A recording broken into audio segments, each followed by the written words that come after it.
بسم اللہ الرحمن الرحیم۔ آج الحمدللہ ہماری 15ویں تراویح ہوئی ہے۔ 15ویں پارے کا خلاصہ آپ کی بارگاہ میں انشاءاللہ پیش کرتا ہوں۔ 15واں پارہ سورہ بنی اسرائیل سے شروع ہوتا ہے، یہیں سے سورہ بنی اسرائیل کا آغاز ہوتا ہے۔ سورہ بنی اسرائیل کی پہلی ہی آیت میں اللہ تبارک و تعالی نے حضور علیہ الصلوۃ والسلام کے عظیم معجزہ معراج کا ذکر فرمایا ہے کہ اللہ تعالیٰ نے حضور علیہ الصلوۃ والسلام کو رات کے تھوڑے سے حصے میں مسجد حرام سے مسجد اقصیٰ کی سیر کروائی، اس لیے تاکہ اللہ تبارک و تعالیٰ اپنی نشانیاں حضور علیہ الصلوۃ والسلام کو دکھائے۔ پھر یہ ایک لمبا چوڑا واقعہ ہے معراج کا، جو آپ شب معراج میں اکثر سنتے رہتے ہیں۔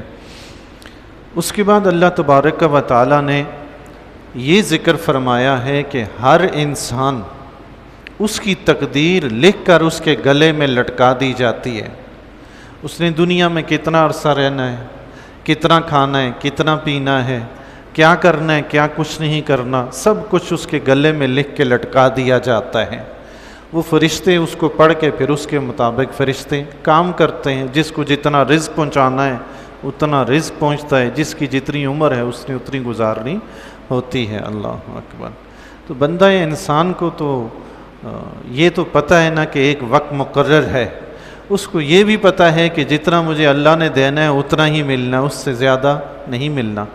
بندہ مومن کو جب یہ یقین ہو جائے تو کافی ساری پریشانیاں دور ہو جاتی ہیں۔ لیکن مسئلہ اصل میں یہ ہے کہ ہم زبان سے تو کہتے ہیں کہ ایسا ہے، لیکن ہمارا دل اس پر یقین نہیں کر رہا ہوتا، جس کی وجہ سے ہماری بے چینی پریشانی بڑھ جاتی ہے۔ اگر دل سے کما حق اللہ پر یقین ہو جائے نا تو پھر یہ دنیا کی پریشانیاں ساری ختم ہو جائیں۔ ویسے یہ یقین سے مجھے ایک بات یاد آئی، کسی نے مجھے واقعہ سنایا تھا کہ ایک شخص تھا، پہاڑ سے لڑک گیا، پہاڑ سے لڑکا، ایک دو کلابازیاں کھائی تو بالکل پہاڑ کی نکڑ پہ جا کے ایک درخت تھا اس کے ساتھ پھنس گیا، اس کے ساتھ لٹکا ہوا ہے۔ اب نیچے کھائی ہے، پہاڑ کی چوٹی پہ وہ لٹکا ہوا ہے۔ اب وہ دعائیں کر رہا ہے اونچی اونچی آواز میں، یا اللہ بچا، یا اللہ بچا، یا اللہ بچا۔ اب کوئی چھڑانے والا تو وہاں پہ کوئی ہے نہیں کہ پکڑ کے اس کو اوپر کھینچے، اس کو بچائے، بظاہر تو کوئی نہیں ہے۔ جب وہ زور زور سے دعائیں کر رہا تھا، یا اللہ بچا، یا اللہ بچا، درخت بھی پکڑا ہوا ہے، پھنسا، پھر درخت بھی پکڑ لیا، اس کے ساتھ اٹکا ہوا ہے۔ غیب سے آواز آئی، اے بندے ہاتھ چھوڑ دے، اے بندے ہاتھ چھوڑ دے۔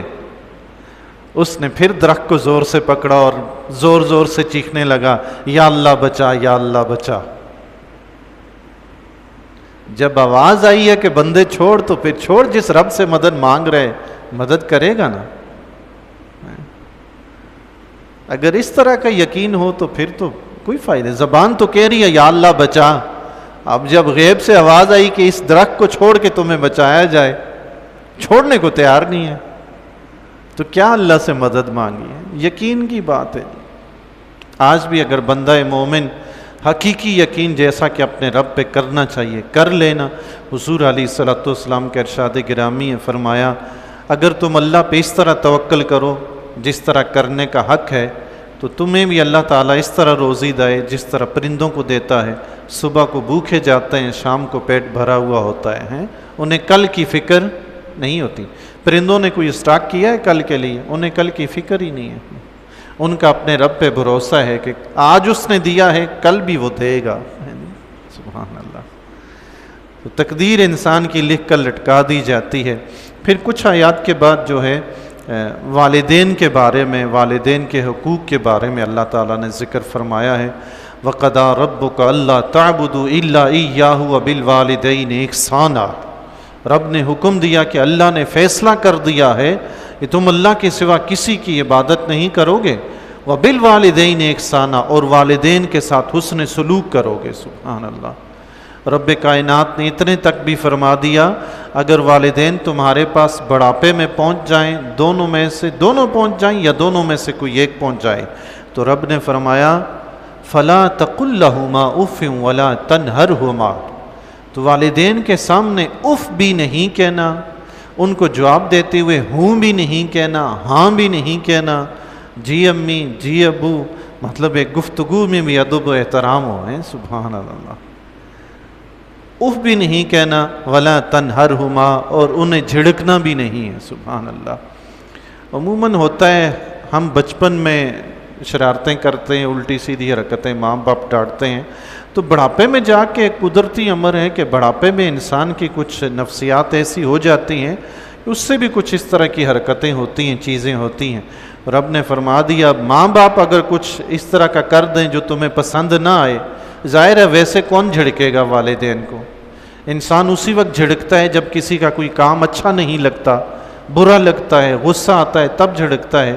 رب نے فرمایا ماں باپ کو جھڑکنا نہیں ہے. اللہ اکبر. اللہ ہمیں اپنے ماں باپ کی کما حقوق خدمت کرنے کی توفیق عطا فرمائے. چند آیات کے بعد اللہ تبارک و تعالیٰ نے فرمایا ہے کہ اللہ کے راستے میں خرچ کرو، قریبی رشتہ داروں کو دو، مسکینوں کو دو، مسافروں کو دو، اور فضول خرچی نہ کرو. فضول خرچی نہ کرو. ساتھ ہی فرمایا فضول خرچی سے اس لیے منع کیا ہے کہ بے شک فضول خرچ شیطان کے بھائی ہیں. فضول خرچ شیطان کے بھائی ہیں. اپنی استطاعت بندہ دیکھیں، ہر ایک انسان اپنی استطاعت کے مطابق خرچ کرے. ہر ایک کی فضول خرچی کا حساب کتاب بھی اس کی استطاعت کے مطابق ہے. امام غزالی رحمۃ اللہ تعالی علیہ نے اس فضول خرچی کی وضاحت کرتے ہوئے بڑی خوبصورت بات ارشاد فرمایا ایک شخص ہے، اس کو شادی پہ، ایک مثال دیتا ہوں، مجھے ہو بہو وہ الفاظ تو یاد نہیں، مطلب مفہوم یاد ہے جو انہوں نے بیان فرمایا. ایک شخص ہے، وہ بیٹی کی شادی پہ 10 دیگیں 10 ڈش بنواتا ہے 10 قسم کی، تو اس کے پاس طاقت ہے کہ وہ 10 کے بجائے 12 بھی بنا سکتا ہے. اس نے 10 بنائی. فرمایا یہ فضول خرچی نہیں ہے. ایک بندہ ہے جس کے پاس طاقت ہے بمشکل 2 ڈشیں بنانے کی، 2 دیگیں پکوانے کی، اس نے اٹھ کے 5 6 7 دیگیں پکوا دی. فرمایا یہ فضول خرچی ہے. جب تمہیں طاقت ہی نہیں ہے تو کیوں اتنا کر رہے ہو؟ تو اپنی استطاعت کے مطابق، ایک بندے کو گھر میں زیادہ کھلا خرچ کرنے کی استطاعت ہے کرے، دوسرے کے پاس نہیں ہے وہ اس حساب سے چلے. تو فضول خرچی کا جو تعلق ہے وہ ہماری آمدن سے ہے، وہ ہماری ضروریات اور ہماری استطاعت سے ہے. یہ ہمیں خود فیصلہ کرنا ہوگا. ایک چیز تو یہ ہے. دوسری چیز، جہاں سے شریعت نے منع کیا ہے وہاں خرچ کرنا فضول خرچی ہے. بس یہ 2 چیزیں یاد رکھنی ہیں.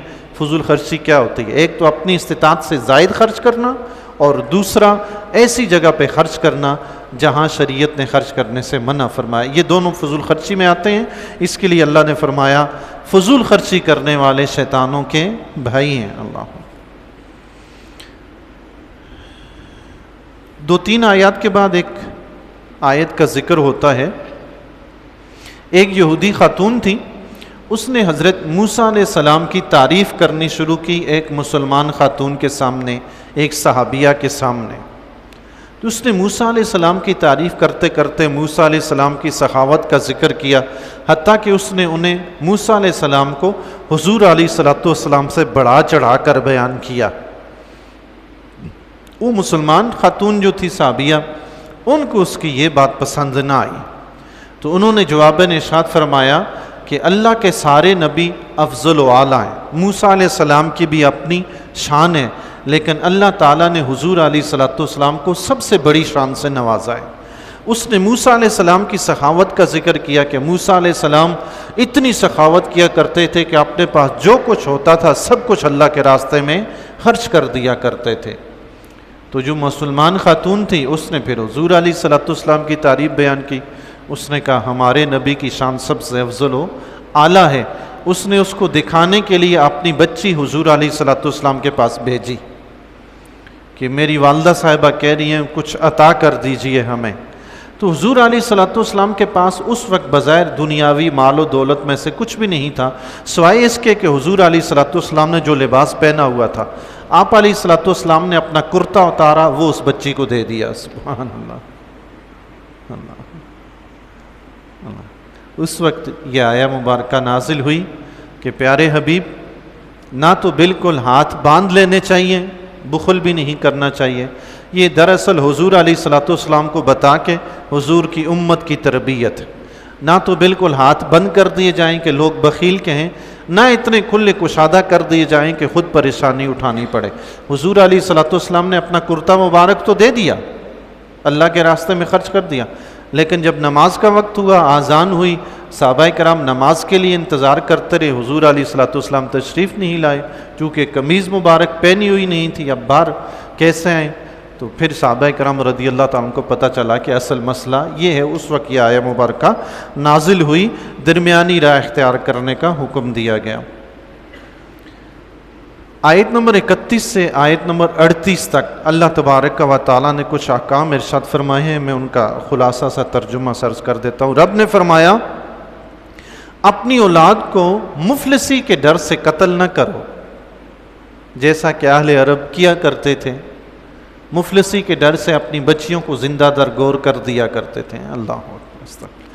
اور یہ صورتحال تو آج بھی ہمارے معاشرے میں ہو گئی ہے محترم۔ کتنے ہی ماں باپ اپنے بچوں کو، کتنی بار سنا، بچوں کو دریا میں پھینک دیا، بچوں کو قتل کر دیا، خود بھی زہر کھائی، بچوں کو بھی زہر کھلا دی۔ کس وجہ سے؟ یہ اس وجہ سے۔ اللہ اکبر۔ اللہ تعالیٰ سب کو اپنی حفظ و امان میں رکھے، اللہ ایسی آزمائشوں سے بچائے۔ ان آزمائشوں میں بندہ پڑ جائے تو نکلنا بڑا مشکل ہوتا ہے۔ رب سے دعا کیا کریں اللہ ہمیں بھی ایسی آزمائشوں سے بچائے، ہمارے ہر مسلمان کو بچائے، اللہ تعالیٰ ہر مسلمان بھائی کو بچائے۔ پھر فرمایا نحن نرزقہم وإیاکم، ان کو بھی رزق ہم دیتے ہیں، تمہیں بھی ہم دیتے ہیں۔ تمہیں یہ تو فکر ہے کہ بچے کہاں سے کھائیں گے، پہلے فکر تو تم یہ کرو کہ تم کہاں سے کھاؤ گے، جہاں سے تم کھا رہے ہو وہاں سے تمہاری اولاد بھی کھائے گی۔ یہ کیا ہوا کہ بچوں کو کہاں سے ملے گا، تمہیں کہاں سے مل رہا ہے، پہلے یہ تو بتاؤ۔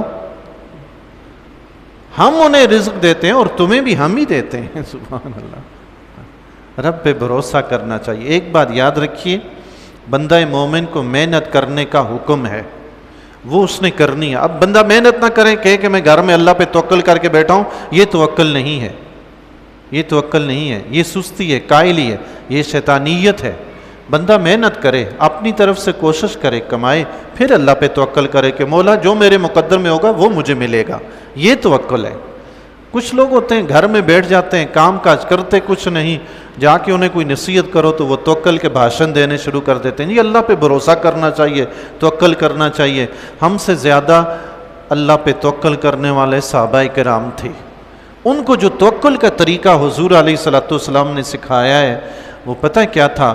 ایک صحابی نے عرض کی، یا رسول اللہ میں ویرانے میں جنگل میں سفر کے دوران کہیں بھی پہنچا ہوں، اب مجھے پڑاؤ ڈالا میں نے، رکنا ہے، نماز پڑھنی ہے یا کوئی کام کرنا ہے، تو میں اپنے اونٹ کو کھلا چھوڑ کے اللہ پہ توکل کروں یا اونٹ کو باندھ کے اللہ پہ توکل کروں؟ حضور علیہ الصلوۃ والسلام نے فرمایا پہلے اونٹ کو باندھو پھر اللہ پہ توکل کرو۔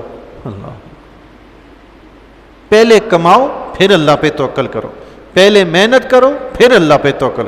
بندہ گھر سے ہی نہ ہلے اٹھے ہی نہیں، وہ کہے کہ میں اللہ پہ توکل کر کے بیٹھا ہوں یہاں رزق ملے گا، اس میں کوئی شک نہیں، وہ قادر مطلق ہے، جس کو جہاں چاہے وہ دے سکتا ہے۔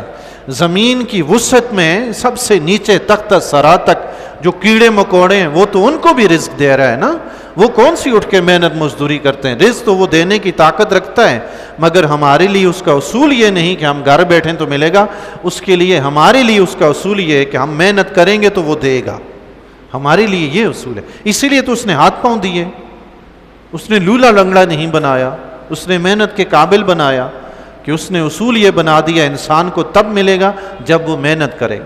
ہاں ایک دوسرا مقام ہے توکل کا، وہ انبیاء کا ہے، وہ صحابہ کا ہے، وہ اولیاء کا ہے۔ وہ مقام وہ ہے کہ وہ اللہ کی محبت میں ساری دنیا کو چھوڑ دیتے ہیں، ان کی محبت، ان کا کھانا پینا بھی اللہ کی محبت ہوتی ہے، وہ سب کچھ چھوڑ دیتے ہیں۔ تو ایسے لوگوں کا ہاتھ پہ ہاتھ دھر کے بیٹھے رہنا بھی رب کو قبول ہے، سبحان اللہ۔ وہ کچھ چاہتے ہی نہیں ہے۔ باقی رہے ہم جیسے لوگ تو ہمارا توکل یہی ہے، محنت کر کے کھانا ہے، گھر بیٹھ کے نہیں۔ تو فرمایا ہم رزق تمہیں بھی ہم دیتے ہیں، اولاد کو بھی ہم دیتے ہیں۔ فرمایا بے شک اولاد کا قتل کرنا بہت بڑا گناہ ہے، اور پھر فرمایا بدکاری کے قریب بھی نہ جاؤ، یہ بہت بڑی بے حیائی کا کام ہے، بدکاری کے قریب بھی نہ جاؤ۔ مجھے ایک بات بتائیے گا جی، ہمارے معاشرے میں کوئی شخص کسی کی چیز بغیر اجازت کے استعمال کرے تو کیسا سمجھا جاتا ہے؟ اب مثال کے طور پہ کوئی عام سا شخص آپ کا تولیہ اٹھا کے استعمال کر لیتا ہے، آپ کا رومال اٹھا کے ناک صاف کر لیتا ہے، کیسا لگے گا؟ برا لگے گا نا، برا لگے گا۔ جو انسان بدکاری کرتا ہے وہ بھی تو کسی کی ماں بہن بیٹی ہوتی ہے۔ ایک تولیہ ایک رومال اگر کوئی استعمال کرے تو انسان نیلا پیلا ہو جاتا ہے کہ اس نے میری چیز کیوں استعمال کی۔ تو ماں بہن بیٹی کے ساتھ اگر کوئی برائی کرے تو یہ کتنا بڑا گناہ اور سخت جرم ہے۔ رب نے فرمایا اس کے قریب بھی نہ جاؤ، یہ بہت بڑا گناہ ہے، بہت بڑی بے حیائی کا کام ہے۔ اللہ اکبر، استغفر۔ وساء سبیلا، اور بہت ہی برا راستہ ہے، بہت ہی برا راستہ ہے۔ جائز راستہ بس ایک ہی ہے، نکاح، جو اللہ اور اس کے رسول نے ہمیں حکم دیا ہے۔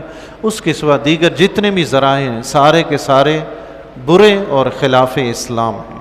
اللہ، ہمارے معاشرے میں ایک طبقہ ہے جس نے متع کے نام سے بے حیائی کو پھیلا رکھا ہے، متع کے نام سے نری بے حیائی اور گناہ کا کام ہے۔ اللہ، اور اللہ تعالیٰ نے فرمایا کسی کو نہ حق قتل نہ کرو، قتل کرنا ہے تو حق کے ساتھ۔ وہ حق کیا ہے؟ اسلامی شریعت جو ہے اس نے جو مقرر کیے ہیں اصول و ضوابط کی، اس کی وجہ سے قتل کرنا ہے کسی کو تو ٹھیک ہے۔ اگر شریعت نے کوئی وجہ نہیں بتائی تو قتل نہیں کر سکتے۔ مثال کے طور پر کسی نے کسی کو ناحق قتل کیا تو اب اس کو قتل کرنا جائز ہے کہ یہ قاتل ہے، ورنہ کسی کو قتل کرنے کی اجازت نہیں ہے۔ اور جس شخص کو ظلماً قتل کر دیا گیا ہو تو رب نے فرمایا پھر اس کے جو وارثین ہیں ان کو حق حاصل ہے کہ وہ اس سے بدلہ لیں، قصاص لیں۔ لیکن قصاص لینے کے دوران رب نے یہ بھی فرمایا کہ جب قصاص میں قتل کرو تو حد سے تجاوز نہ کرو، حد سے تجاوز نہ کرو۔ کسی نے کسی کو قتل کیا ہے، قاتل ہے، اب قاتل کو قصاص میں قتل کیا جائے گا تو ایسا نہیں کہ پہلے اس کے ہاتھ پاؤں کاٹے جائیں، پہلے اس کو مارا پیٹا جائے، اس پہ ظلم و ستم کیا جائے، پھر اس کو قتل کیا جائے۔ فرمایا ایسا ہرگز نہیں کرنا۔ سبحان اللہ۔ یتیم کے مال کے قریب بھی نہیں جانا۔ فرمایا وعدے کو پورا کرو، قیامت کے دن وعدے کے بارے میں پوچھا جائے گا۔ ناپ تول میں برابری رکھو، اس میں کمی نہ کرو، اس میں کوئی بھی کمی نہ کرو۔ ذالک خیر واحسن تاویلا، یہ تمہارے لیے بہت اچھا ہے اور اس کا انجام بہت بہترین ہے۔ سبحان اللہ۔ اللہ، پھر رب نے حکم فرمایا کہ جو تمہاری آنکھیں ہیں، تمہارے کان ہیں، ان کے متعلق تم سے پوچھا جائے گا۔ تو ظاہر ہے جب پوچھا جائے گا تو ان کو استعمال بھی پھر سوچ سمجھ کے کرنا ہے کہ ہم نے جواب بھی دینا ہے۔ ساتھ ہی رب نے حکم فرمایا کہ زمین پہ اکڑ اکڑ کے نہ چلو، زمین پہ اکڑ کے چلنے والے اللہ کو پسند نہیں ہیں، تکبر ہے۔ اللہ تعالیٰ نے ارشاد فرمایا قیامت کے دن جتنے بھی لوگ ہیں نا وہ جس جس کی پیروی کرتے ہوں گے قیامت کے دن اپنے ان پیروکاروں کے ساتھ بلا کر اللہ کی بارگاہ میں حاضر کیے جائیں گے۔ تو یہ کفار جو ہوں گے جو ان کی پیروی کرتے تھے تو اس وقت کفار اپنے پیروکاروں سے کہہ دیں گے کہ ہم نے تو نہیں کہا تھا کہ تم ہمارے پیچھے چلو، خود ہی تم پیچھے چلے ہو، تم جانو تمہارے کام جانے۔ اور وہ کہیں گے یا اللہ ان کی وجہ سے ہم بھٹکے ہیں، ان کو دگنا عذاب دے ہیں۔ تو دنیا میں انسان سوچ لے کس کے پیچھے چلتا ہے، کہیں ایسا تو نہیں کہ کوئی ایسا شخص جو خود بھی گمراہ ہے کل خود بھی جہنم میں جائے اور پکڑ کے اپنی پیروی کرنے والے کو بھی ساتھ لے کر چلا جائے ہیں۔ وہ کہتے ہیں نا کہ رول ماڈل، اپنی زندگی کے لیے کسی کو رول ماڈل بنانے نا، دنیا کے ایسے کسی شخص کو اپنا رول ماڈل مت بنائیے گا جو کل قیامت کے دن خود بھی جہنم میں جائے اور ساتھ ساتھ اس کو بھی لے کے چلا جائے۔ اللہ تعالیٰ نے ارشاد فرمایا قیامت کے دن لوگوں کو ان کے اپنے رہنماؤں کے ساتھ لایا جائے گا، تو جس کو دائیں ہاتھ میں نامہ اعمال دیا جائے گا وہ لوگ اپنا نامہ اعمال پڑھیں گے۔ سبحان اللہ۔ جن کو دائیں ہاتھ میں نامہ اعمال ملے گا وہ اپنا نامہ اعمال پڑھیں گے، جن کو بائیں ہاتھ میں ملے گا وہ کیا کریں گے؟ اللہ۔ دائیں ہاتھ والوں کو چونکہ خوشی ہے وہ خوشی میں اپنا نامہ اعمال پڑھیں گے، اور بائیں ہاتھ والے پریشان ہوں گے، وہ پریشانی میں نہیں پڑھ سکیں گے۔ اللہ تعالیٰ نے ایک آیت ہے یہاں پہ ارشاد فرمایا ہے من کان فی ہذہ اعمی فہو فی الآخرۃ اعمی، جو اس دنیا میں اندھا ہے وہ آخرت میں بھی اندھا ہوگا۔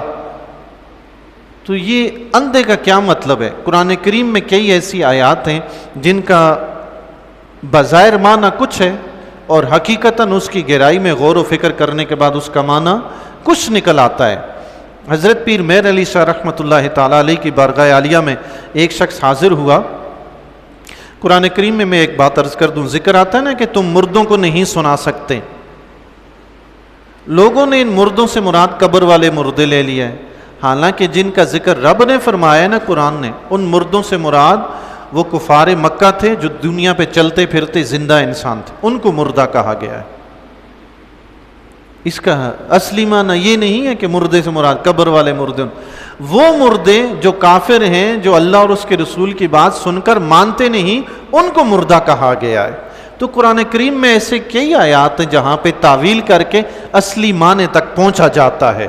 تو یہاں اس آیت میں بھی رب نے فرمایا جو اس دنیا میں اندھا ہے آخرت میں بھی اندھا ہوگا، تو کیا دنیا میں جتنی بھی نابینا ہے وہ قیامت کے دن نابینا ہوں گے؟ نہیں، ایسا تو نہیں ہے، ایسا تو نہیں ہے۔ اس اندھے سے مراد وہ شخص ہے، آنکھیں تو اس کی ہیں، سلامت ہیں، دیکھتا ہے، مگر اللہ اور اس کے رسول کی آیات کو نہیں دیکھتا، یہ مراد ہے۔ یہ اللہ اور اس کے رسول کی آیات سے اندھا ہے۔ جو دنیا میں اس طرح اللہ اور اس کے رسول کی آیات سے اندھا ہے، اس کو اللہ تعالیٰ قیامت کے دن پھر اندھا ہی اٹھائے گا۔ یہ اس کی بات ہو رہی ہے، حقیقی نابینا کی بات نہیں ہو رہی جو دنیا میں۔ حضرت پیر مہر علی شاہ رحمۃ اللہ علیہ کی بارگاہ میں ایک شخص پہنچا جو اہل سنت سے نہیں تھا، کسی اور فرقے سے تھا۔ اس نے جا کر آپ سے کہا کہ آپ لوگ قرآن کریم کی آیات کی تعویل کرتے رہتے ہیں، ہر بات کو پھیر کے کہیں سے کہیں لے جاتے ہیں۔ میں ایک آیت پڑھوں گا، آپ نے سیدھا سیدھا ترجمہ کرنا ہے، اس کی کوئی تعویل نہیں کرنی۔ اتفاق سے جو بات پوچھنے والا تھا وہ خود نابینا تھا، وہ خود نابینا تھا۔ تو حضرت پیر مہر علی شاہ رحمۃ اللہ علیہ سے کہنے لگا میں آیت پڑھوں گا، آپ نے صرف ترجمہ کرنا ہے، کوئی تعویل وغیرہ کچھ بھی نہیں کرنی۔ آپ نے قرآن کی یہ آیت پڑھی، فرمایا اچھا محترم پھر آپ نے بھی اس کی تعویل نہیں کرنی، مجھے اس کا ترجمہ بتاؤ۔ من کان فی ھذہ اعمی فہو فی الآخرۃ اعمی، جو دنیا میں اندھا ہے آخرت میں بھی اندھا ہوگا۔ کہ لیکن نہیں اس کا مطلب یہ نہیں ہے۔ تو حضرت پیر مہر علی شاہ رحمۃ اللہ علیہ نے فرمایا ہم بھی تو یہی کہتے ہیں کہ آیت کا جو مطلب ہوتا ہے وہ بیان کرتے ہیں، آپ کہہ رہے ہیں تعویل نہ کریں، تو تعویل کے بغیر معنی کیسے سمجھ آئے گا؟ وہ اسی وقت اٹھ کے بھاگ گیا۔ اللہ حضرت پیر مہر علی شاہ رحمۃ اللہ علیہ کے کئی مناظرے، آپ کی سیرت کی کتاب ہے مہر منیر، میں نے جتنے بھی پڑھے حضرت پیر مہر علی شاہ رحمۃ اللہ علیہ کے ساتھ جو بھی مناظرہ کرنے کے لیے آیا، ایک سوال سے دوسرا نہیں کر پایا، بھاگ گیا اٹھ کے، ایک سے دوسرا سوال نہیں ہوتا تھا، آپ ایسا جواب ارشاد فرماتے تھے۔ سبحان اللہ۔ اللہ جاء الحق وزهق الباطل، سورہ بنی اسرائیل کی آیت ہے۔ حضور حق آیا اور باطل مٹ گیا۔ حضور علیہ الصلوۃ والسلام نے جب مکہ فتح کیا تو اس میں خانہ کعبہ میں 360 بت تھے۔ حضور علیہ الصلوۃ والسلام کے ہاتھ میں ایک چھڑی تھی، آپ علیہ الصلوۃ والسلام چھڑی سے بتوں کی طرف اشارہ کرتے اور ساتھ پڑھتے جاء الحق وزهق الباطل، حق آیا باطل مٹ گیا، چھڑی کا اشارہ فرماتے بت گر جاتا تھا۔ سبحان اللہ۔ حالانکہ سنا ہے کہ لوہے سے ویلڈنگ وغیرہ کر کے بڑے مضبوط قسم کے وہ باندھے ہوئے تھے پکے، دھکا لگانے سے کھینچنے سے بھی نہ گرتے، حضور کی چھڑی کے اشارے سے گرتے جاتے تھے۔ سبحان اللہ۔ اچھا جی، مختصر کرتا ہوں، 15ویں پارے میں سورہ کاف شروع ہوتی ہے۔ سورہ کاف کی ابتدا میں اصحاب کاف کا ذکر ہے۔ اصحاب کاف کا ذکر غالباً پہلے بھی عرض کر چکا ہوں اور درس قرآن میں آپ نے سنا ہی ہوگا۔ یہ کچھ نوجوان تھے جو اپنا ایمان بچانے کے لیے ایک ظالم بادشاہ تھا، اس سے چھپ کر کسی غار میں جا کے انہوں نے پناہ لی۔ اللہ تبارک و تعالیٰ نے ان کو 300 سال تک اس غار میں سلا دیا۔ پھر یہ 300 سال کے بعد اٹھے تو ایک دوسرے سے پوچھنے لگے کہ کتنا عرصہ ہم یہاں پہ ٹھہرے ہیں، انہیں پتہ نہیں چل رہا تھا کہ کتنی دیر ٹھہرے ہیں۔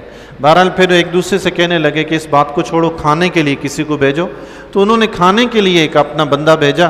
جب وہ بازار میں گیا تو بازار کی ساری 300 سال گزر گئے جی، نقشہ بدل جاتا ہے 300 سال میں۔ آپ 5-10 سال کے بعد کسی علاقے میں جائیں تو نقشہ بدلا ہوتا ہے، گلیاں بدلی ہوتی ہیں۔ 300 سال گزر گئے ہیں، وہ جاتا جا رہا ہے بازار میں تو چیزیں بالکل الٹ پلٹ ہیں، جو محلات تھے وہ کھنڈرات تھے۔ جو کھنڈرات تھے، ویران تھے، وہاں محلات بنے ہوئے ہیں، بازار بنے ہوئے ہیں۔ یہ بڑا پریشان ہے کہ ماجرا کیا ہے۔ نان بھائی سے جا کے روٹی لی، سکہ وہ دیا جو 300 سال پرانا تھا۔ نان بھائی نے کہا کہ یہ کوئی تمہیں خزانہ مل گیا ہے؟ اس نے کہا نہیں، یہ تو کل تو میں لے کر گیا ہوں، میرے اپنے پیسے۔ اس نے کہا کل کی کہاں بات ہے، یہ تو آج کا سکہ ہے ہی نہیں۔ بہرحال وہ تفتیش کرتے کرتے اس وقت کا جو بادشاہ تھا بیدروس، اس تک بات پہنچی۔ وہ ایماندار تھا۔ اس دور میں لوگوں کا یہ عقیدہ ہو گیا تھا کہ مرنے کے بعد زندہ ہونا نہیں ہے، یہ ایسے ہی ہے، کوئی درست بات نہیں ہے۔ اس بیدروس نے اللہ کی بارگاہ میں دعا کی تھی کہ یا اللہ کوئی ایسی نشانی ظاہر فرما دے جس سے لوگوں کو اس بات کا یقین ہو جائے کہ مرنے کے بعد زندہ ہونا حق ہے۔ اللہ تبارک و تعالی نے اس کی دعا سنی۔ 300 سال کے بعد اصحاب کہف کو بیدار کر دیا۔ اللہ، جب اس بادشاہ کو پتہ چلا، وہ اپنے درباریوں کو لے کر وہاں پہنچا اصحاب کہف کے پاس، تو دیکھا ان سے ملے تو وہ واقعی 300 سال پہلے کے وہاں پہ سوئے ہوئے، 300 سال کے بعد وہ اٹھے۔ سب نے کہا بھائی 300 سال کون سوتا ہے، یہ مرے ہوئے زندہ ہوئے ہیں۔ اللہ اکبر۔ قدرت کی نشانی دیکھ کے کئی لوگ پھر اس بات پر ایمان لے آئے کہ واقعی مرنے کے بعد زندہ ہونا ہے۔ اللہ، ان کا ذکر ہے۔ پھر بادشاہ بیدروس نے، اللہ تعالیٰ نے ان کو پھر وہ غار میں جا کے سوئے، ان کو موت دے دی۔ بعض نے کہا کہ وہ سوئے ہوئے ہیں، ابھی تک سوئے ہوئے ہیں، امام مہدی رضی اللہ تعالیٰ کے زمانہ اقدس میں اٹھیں گے، ان کے ساتھ مل کے جہاد کریں گے۔ واللہ تعالیٰ علم و رسولہ علم۔ بادشاہ بیدروس نے ان کی جو غار تھی، اس غار پہ انہوں نے مسجد بنوائی، غار پہ انہوں نے مسجد بنوائی، جہاں اللہ کے ولی لیٹے ہوئے ہوں، آرام کر رہے ہوں، تو وہاں اس کو ہم مزار ہی کہتے ہیں۔ وہ اصحاب کہف کی غار اصحاب کہف کا مزار تھا، وہ وہیں لیٹے ہوئے ہیں، آج تک وہیں لیٹے ہوئے ہیں۔ تو مزار کے پاس ہی کیا بنائی؟ مسجد بنائی۔ تو دنیا میں یہ اصول جو ہے صدیوں سے چلا آ رہا ہے، جہاں اللہ کے ولی کا مزار ہوتا ہے وہاں ساتھ ہی اللہ کا گھر مسجد بھی ہوتی ہے۔ سبحان اللہ، آج تک چلا آ رہا ہے یہ اصول ہے۔ دو بھائیوں کا قصہ ہے، ایک کافر تھا، ایک مسلمان تھا۔ جو کافر تھا اس کو اللہ تعالیٰ نے ایک باغ دیا تھا، مال و دولت عطا فرمایا تھا، تو وہ اتراتا تھا اپنے اس غریب مسلمان بھائی پہ، اس کو کہتا تھا کہ مجھے اللہ نے یہ دیا ہے، تمہارے پاس کیا ہے، تم کیا کرو گے، یہ وہ اس طرح کی باتیں۔ وہ اسے سمجھاتا کہ اللہ کے بندے، تمہیں یہ کہنا چاہیے کہ اللہ نے جو دیا ہے اس پہ تمہیں اللہ کا شکر ادا کرنا چاہیے۔ یہ تم کیسی باتیں کر رہے ہو، رب کریم تمہارے پاس سے یہ سب کچھ مٹا دے، ختم کر دے، مجھے دے دے، اس کے خزانے میں کون سی کمی ہے، یہ تم کیسی باتیں کرتے ہو۔ اس کا آخرت پر یقین نہیں تھا، اور اس کا یہ بھی یقین نہیں تھا کہ جو کچھ میرے پاس ہے یہ ختم ہو جائے گا۔ تو پھر جب اپنے مسلمان بھائی نے اس کو کہا کہ ایسا ہو سکتا ہے، اللہ تعالیٰ نے پھر اس کے ساتھ ایسا کیا، اس کا جو باغ وغیرہ تھا وہ سارا ملیاں میٹ ہو گیا، ختم ہو گیا۔ موسیٰ علیہ السلام کا ذکر ہے اور خضر علیہ السلام کا ذکر ہے۔ مشہور و معروف واقعہ ہے، موسیٰ علیہ السلام خضر علیہ السلام سے ملاقات کے لیے جاتے ہیں۔ یہ چونکہ 16ویں پارے میں جا کے سورت ختم ہوتی ہے، تھوڑا سا 15ویں پارے میں، باقی 16ویں میں، کل ہی انشاءاللہ اس کے بارے میں پورا ذکر کریں گے، موسیٰ علیہ السلام اور خضر علیہ السلام کا واقعہ۔